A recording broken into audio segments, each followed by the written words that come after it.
Traditional IRAs save you money on your taxes, right? That's one of the biggest draws. That's why I'm always talking about traditional IRAs.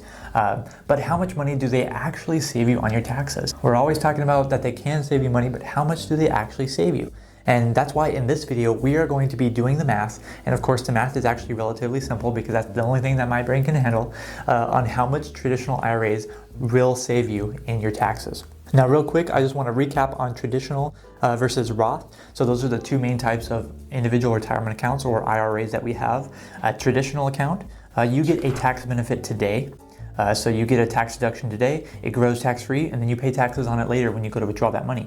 Whereas a Roth IRA, you pay taxes today on the amount that you contribute, it grows tax-free, and then you get to withdraw that money tax-free in the future. So those are the differences, but today we are specifically talking about traditional IRAs and how much money they can save you on taxes today, not in the future. I have no idea how much you're going to pay in taxes in the future because anything can change from now to then. But when it comes to benefiting today, that is what traditional IRAs do for you, and that is what we are going to do the math on today. Now, the way that traditional IRAs benefit you is they are considered what we like to call above the line deductions. So it's an adjustment to your income. So if you go on like a tax form, you can go on Schedule 1, which is part of Form 1040. So Schedule 1, you have your adjustments to your income. And line number 19, towards the bottom of the form, you have your IRA contributions. So that is referring to your traditional IRA contributions. So however much you contribute to your traditional IRA, that allows you to adjust your income down. So you have, let's say, your gross income. Let's say that your traditional IRA was the only thing that you can adjust. So if you have your gross income, you take your IRA amount, how much you contributed, you deduct it, and then you'll get your adjusted gross income. Okay, so it actually reduces the amount of income that you have that gets taxed. And the really cool benefit about these above the line deductions, I did a whole video on above the line deductions, by the way. So if you want to know a little bit more about what I'm talking about, make sure you search and you find that video because it's really helpful. But the good thing about these above the line deductions is that you're allowed to use them whether you itemize your taxes, whether you itemize your deductions, or you take the standard deduction. So most people, about 9 out of 10, take the standard deduction, and those 9 out of 10, well, 10 out of 10 can actually take above the line deductions, unless they have income phase outs and things like that. But if you qualify for the traditional IRA deduction, then you can take it. If you take the standard deduction, no problem. And now for the way we're going to calculate how much a traditional IRA is going to save you on your taxes today, we are going to theoretically say that you make the maximum contribution to your traditional IRA. And the reason why I'm using the maximum contribution is because this YouTube channel, this is all about investing, saving money. This is all about financial independence. And in the financial independence community, we max out our retirement accounts whenever possible. So the maximum contribution in 2021 for the traditional IRA is the same as it was in 2020. I wish it really would have gone up. But if you're single, the maximum contribution that you can make to your traditional IRA is $6,000. Now, if you're married and you're filing jointly, the maximum amount that you can contribute is $6,000 each. So a total of $12,000 because you will do it on the same tax form if you file married filing jointly. So $12,000 is how much you can contribute if you're a married filing jointly. If you are over the age of 50, you get to do what's known as a catch-up contribution. Not a catch-up contribution, a catch-up contribution.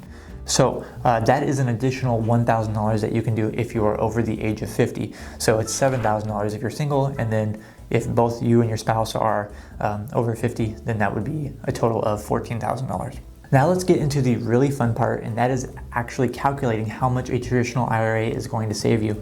Now, in order to show you that, I need to show you the tax brackets. But really quick, I just want to say if you're liking this video so far, make sure you like it, give it a thumbs up. It really helps me out, and I really do appreciate it. And at the same time, make sure that you subscribe to the channel and you put on that bell for notifications, because every single week I'm putting out new videos just like this on personal finance, on financial independence, and I know that there's something that I can help you with. So make sure you have on that bell for notifications so you don't miss any new videos.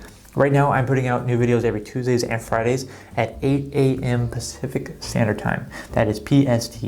So again, hit that bell for notifications. You don't want to miss those new videos. Now, in order to show you how much we actually are going to save on our taxes with the traditional IRA, we need to look at the tax brackets. And I'm actually going to put up the tax brackets for the year 2021.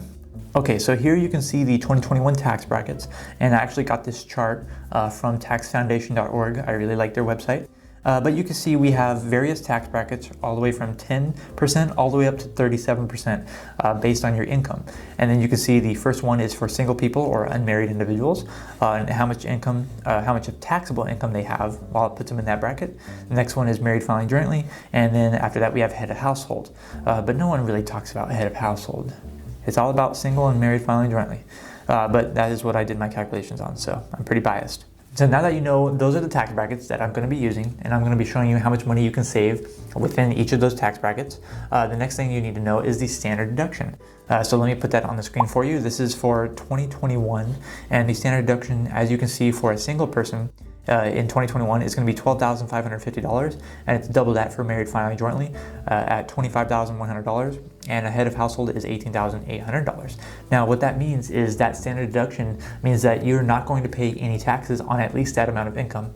You know, granted you actually take the standard deduction. So basically and practically and realistically speaking, if you're married filing jointly, the first $25,100, you're not going to pay any income taxes, federal income taxes, on that amount of income, at least. So the tax brackets and the standard deduction are really important to know going into these calculations that I have for you. So let me put on my calculations on here for single and married filing jointly. And you can see this is the single one, is the first one I'm going to start with. On the left we have the different tax brackets, and on the right we have the contribution. So it's $6,000, that is the maximum for a single person. And the next one you can see is how much money they would save if they were in that tax bracket.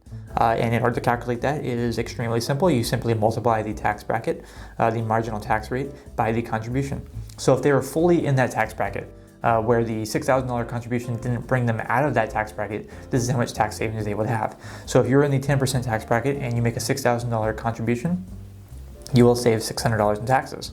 If you go towards the middle, at around 24%, if you make a $6,000 contribution and you're in the 24% tax bracket, it will save you $1,440 on your tax bill. And then finally, the last tax bracket, you're probably not even going to be able to take the traditional IRA deduction, so it's kind of doesn't make sense to show you this, but theoretically, if you were in the 37% tax bracket and you put in $6,000, you would save $2,220. But like I said, you're going to get phased out anyway, so that really realistically doesn't even work. Now let me go ahead and show you married filing jointly. So you can see if you're in the 10% tax bracket and you're married filing jointly, you can contribute up to $12,000 each.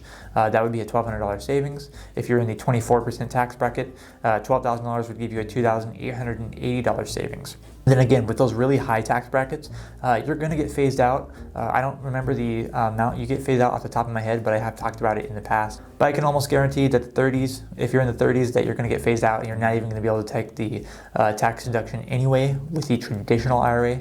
You still could take it with a 401k. So just kind of think of it as if you put $12,000 in a 401k, even if you're in those high brackets, you still could take that deduction. So those are the amount of taxes that you would actually save.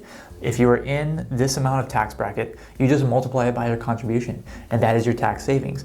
And that's why $6,000 multiplied by 10% tax bracket is $600 in tax savings on your actual tax bill. So that is the power of the traditional IRA. That is how much you would realistically save by contributing to a traditional account. And again, if you were in those really high tax brackets, you probably wouldn't get the traditional IRA deduction. But if you did the same thing with a 401k at work, there is no phase out on 401ks in most circumstances, and so you would be able to take a tax deduction that way. That's how much you would save by doing it into the traditional 401k account rather than a individual retirement account. Now that's always fun to talk about, and taxes, saving money on your taxes is a huge part of achieving financial independence. And that's why, if you haven't already, you need to watch this video that I created called How to Achieve Financial Independence in 10 Years or Less, because it is my complete guide to achieving financial independence, and there is a really important section in there about saving money on taxes. Thank you so much for watching this video. I'm Zach from OnCashflow.com, and I hope to see you next time. Oh, it's cold.